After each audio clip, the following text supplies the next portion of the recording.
Hello children, today I am going to revise Democratic Politics Chapter 1 Power Sharing. So in a democracy, all powers does not rest with any one organ of the government.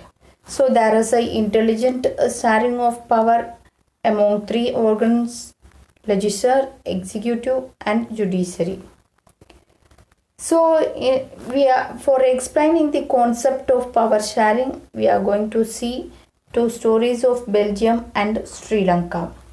So how democracy handled demands for power sharing, need for power sharing and various of power sharing we are going to see in this chapter.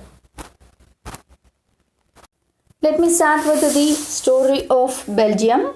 Belgium is a small country in Europe, smaller than state of Haryana. So the ethnic composition of this country is very complex. So 59% of people lives in Flemish and speak Dutch language. 40% of people in Wallonia speak French language. Remaining 1% speak Germany. The capital city of Belgium is Brussels. So in the capital Brussels, 80% people speak French while 20% are Dutch.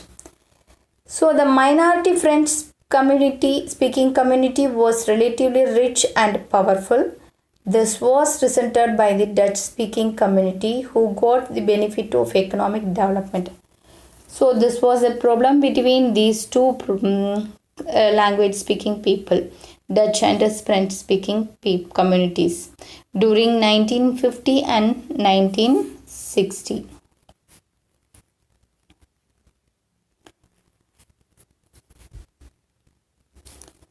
So the tension between two communities was more acute in Brussels. So Brussels presented a special problem. The Dutch speaking people constituted a majority in the country but a minority in a capital. Accommodation of Belgium. So Belgium leaders took a different path by recognizing the existence of regional differences and the cultural diversity of the country. So between 1970 and 93, so there were 4 times constitution amended in Belgium. So let us see the arrangement of constitution by the Belgium leaders.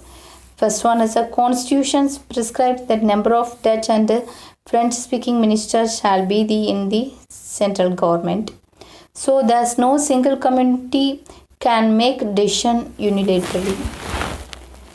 So the more powers given to central government and also powers given to the state government of two regions.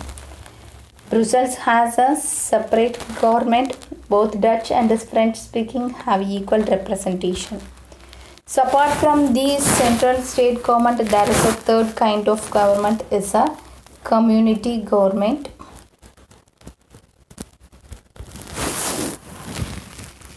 So it is selected by the people belonging to one language, Dutch, French and Germany, no matter where they are living. Government has also power regarding cultural, education and language related issues. So this Belgium model reduced the civic strife between two major communities, that avoided the civic strife between two major communities. Next one, the problem of Sri Lanka. Sri Lanka is an island nation in Indian Ocean, a few kilometers of the southern coast of Tamil Nadu. Sri Lanka has a diverse population of about 2 crore people, with 74% being Sinhalese, 18% Tamilians. So Sri Lanka Tamilians, Tamil native of Sri Lanka, are called Sri Lanka Tamilians. They constitute 13% of population. They are concentrated in the north and east of Sri Lanka. So most of the Sinhala speaking people are Buddhist. Then Indian Tamilians whose forefathers came from India as a plantation workers during colonial rulers. rules and settled in Sri Lanka are called Indian Tamilians. They constitute 5% of the population. So this is the problem between these two Tamilian, Sinhala Tamilians and also Indian Tamilians. The major problem is majoritarianism. So majoritarianism is a concept which signifies a belief that majority communities should be able to rule a country in whichever way it wants by disregarding the wishes and needs of minority. So that is a problem. After independence, Sinhala community established their dominance over the government. So in 1956, they established an act to recognize Sinhala as the official language and disregarding Tamil. So the Sinhala applicants for university position and government jobs, so more preferential given to Sinhala people. So here they are disregarding the Tamilian people.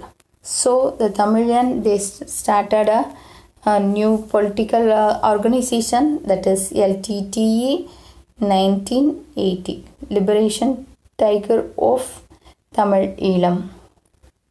So for demanding an independent Tamil Eelam in northern and eastern part of Sri Lanka.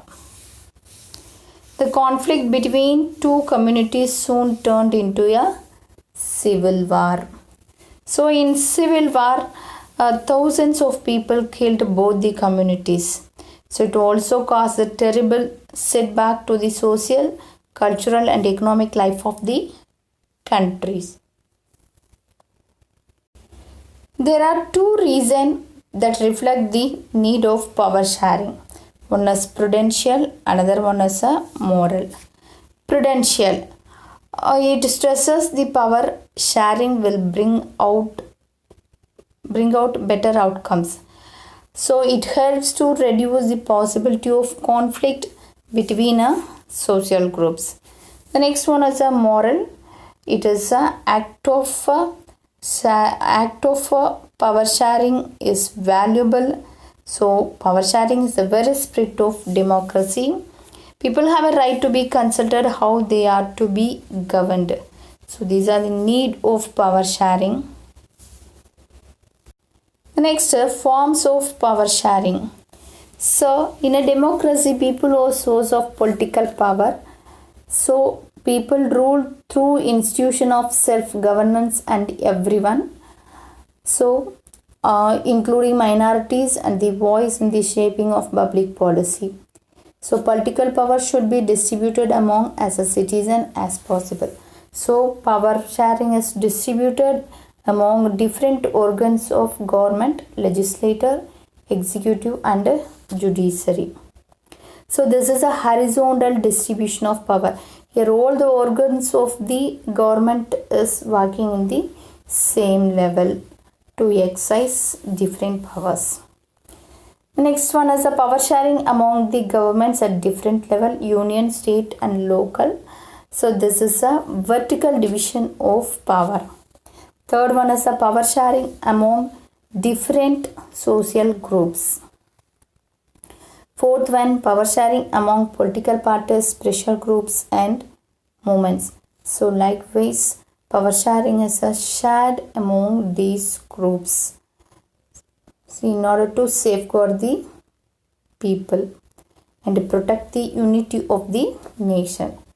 So important concept in this chapter is power sharing, problem of Belgium and ethnic composition of Sri Lanka, accommodation of Belgium, then majoritarianism in Sri Lanka. These are all very important, and the forms of power sharing is important in this chapter. Thank you, children.